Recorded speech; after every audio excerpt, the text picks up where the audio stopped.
Hai, hello, salam sejahtera Malaysia. Saudara-saudara, saya kongsikan kepada Anda produk yang paling laris, yang paling hangat di pasaran, yang paling dicari-cari. Nah, siapa yang mencari produk ini? Sudah tentu kepada Anda yang mahu sembuh daripada pelbagai jenis penyakit.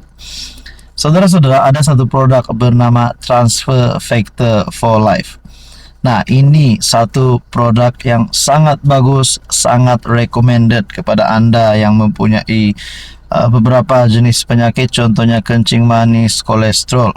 Jadi, saudara-saudara, produk ini, Transfer Factor for Life, mampu menguatkan imun badan kita sehingga 400%. Wow, saudara-saudara, sebanyak 400% meningkatkan kekuatan imun tubuh badan kita, sehingga ini boleh melawan penyakit dari dalam, dan kita boleh kata kita kebal dan sihat dan kuat untuk melawan penyakit. Jadi kepada Anda yang ingin mengetahui lebih lanjut, jangan tangguh-tangguh, jangan tunggu lagi. Inilah masanya untuk Anda mencoba produk yang sangat baik ini. Ini menguatkan imun tubuh badan kita untuk melawan penyakit-penyakit. Sila PM nombor tertera. Nah, ini seluruh Sabah, Sarawak dan seluruh Semenanjung Malaysia. Sila PM untuk info lebih lanjut. Hai, hello, salam sejahtera Malaysia. Selamat datang ke channel Fels Lifestyle. Terima kasih kerana terus setia dan terus bersama di dalam channel ini. Saudara-saudara, tuan-tuan dan puan-puan yang saya amat hormati, apa yang berlaku berkaitan dengan skandal rasuah di Sabah? Adakah terdapat kepimpinan politik yang penting, yang besar, yang mempunyai jawatan tertinggi, YB Datuk Menteri, yang mempunyai jawatan pangkat tinggi, yang nama mereka disebut di dalam skandal rasuah Sabah? Adakah mereka perlu dipecat, perlu letak jawatan, perlu disingkirkan sebelum mereka kantoi ataupun dapat dibuktikan bersalah? Nah, akhirnya berbalik kepada satu gesaan terhadap Ketua Menteri Sabah Haji Jinor. UMNO Sabah dalam satu kenyataan, Haji Ji mesti nilai semula menteri dikaitkan rasuah. UMNO Sabah menggesa Ketua Menteri Haji Jinor untuk menilai semula kedudukan mana-mana anggota pentadbiran yang terpalit dalam skandal rasuah lesen perlombongan. Dalam satu kenyataan, pengarah komunikasi strategik UMNO Sabah, Datuk Rosman Datuk Akhir Zaman berkata, Haji Ji sedang menghadapi krisis kepercayaan, sementara rakyat pula sedang mengalami krisis kepercayaan dan keraguan terhadap kredibiliti kerajaan negeri. Laporan media mengenai penyerahan kertas siasatan oleh SPRM kepada pejabat peguam negara berhubung skandal perlombongan di Sabah adalah bukti jelas bahawa pentadbiran kerajaan Sabah di bawah pimpinan Ketua Menteri kini terbeban dengan dakwaan serius yang mencemarkan integriti pentadbiran negeri. Dia juga kesal kerana skandal itu yang didakwa melibatkan beberapa ahli Dewan Undangan Negeri dari blok kerajaan bukan saja mengaibkan institusi kerajaan, malah mencerminkan kegagalan Ketua Menteri dalam menegakkan tadbir urus yang bersih dan telus dalam pentadbiran Sabah Maju Jaya. Jadi, kalau memang kotorlah mereka ini, kalau termasuk Ketua Menteri pun disebut kalaulah didapati bersalah, adakah mereka semua ini perlu letak jawatan? Ataupun ini boleh menyebabkan kerosakan ataupun mencemarkan hubungan di antara kerajaan negeri ataupun di antara hubungan GRS dan kerajaan perpaduan. Saudara-saudara, apa komen Anda? Hai hello, salam sejahtera Malaysia. Selamat datang ke channel Fels Lifestyle. Terima kasih kerana terus setia dan terus bersama di dalam channel ini.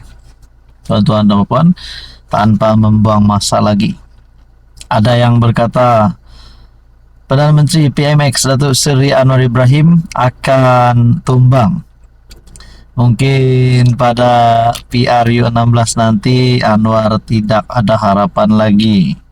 Ada yang kata Anwar dah mula hilang sokongan. Mungkin Anwar boleh ditumbangkan dengan adanya perjanjian PN GPS JRS.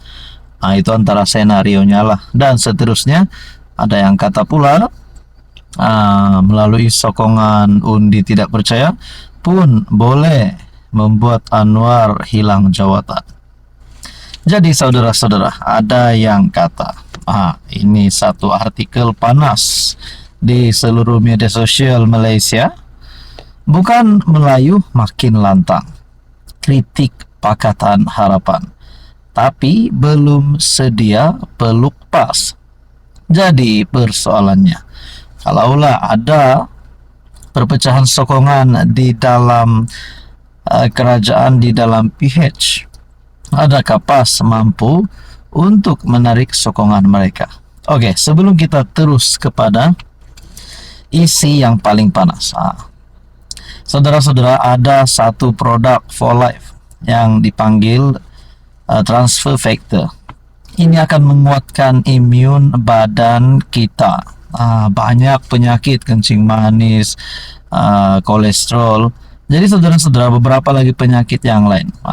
Jadi bila kita mempunyai imun badan yang kuat, ini mampu melawan penyakit dari dalam. Jadi makna kata transfer factor ini ataupun produk daripada For Life ini akan menguatkan imun badan kita sehingga 400%. Jadi bila imun badan kuat, kuat lawan penyakit. Itu adalah kelebihan kepada Anda yang mempunyai penyakit-penyakit. Saudara-saudara, saya sertakan nombor WhatsApp, sila hubungi saya untuk maklumat lanjut berkaitan dengan produk transfer factor for life. Jangan tunggu-tunggu lagi, jangan tangguh-tangguh masa lagi. Jadi saudara-saudara, Anda boleh PM saya akan layan Anda. Tonton kita teruskan kepada isu kita yang paling panas. Parti berteraskan perjuangan Melayu Islam termasuk PAS berdepan cabaran meraih kepercayaan pengundi bukan Melayu. Bagaimanapun, Naib Presiden PAS Muhammad Amar Abdullah menjelaskan, kini wujud peluang baru apabila golongan itu sendiri semakin lantang mengkritik kerajaan PH. Kita fokus pengaruhi pengundi bukan Melayu. Saya lihat masalahnya ialah kempen-kempen kita kepada orang bukan Melayu tidak sampai kepada sasaran, cuma sebahagian. Misalnya kita nak 100%, cuma dapat 30%. Katanya pada wawancara bersama Malaysia Gini. Muhammad Amar mengakui mesej PAS tidak menembusi sasaran sepenuhnya, walaupun terdapat perkembangan positif apabila kritikan terhadap PH semakin ketara dalam kalangan bukan Melayu. Dulu boleh kata orang bukan Melayu tak kritik PH, tetapi akhir-akhir ini ikuti di media sosial memang suaranya semakin kuat. Jadi kalau ada perpecahan undi, ada peralihan undi dari bukan Melayu, tidak lagi menyokong PH, adakah itu boleh menyebabkan kemenangan kepada pembangkang sekiranya mereka mampu untuk menarik undi tersebut? Dan persoalannya, adakah MP kerajaan yang menyokong PH hari ini yang bukan Melayu akan tarik sokongan sekiranya perkara ini berlanjutan? Saudara-saudara, apa komen Anda?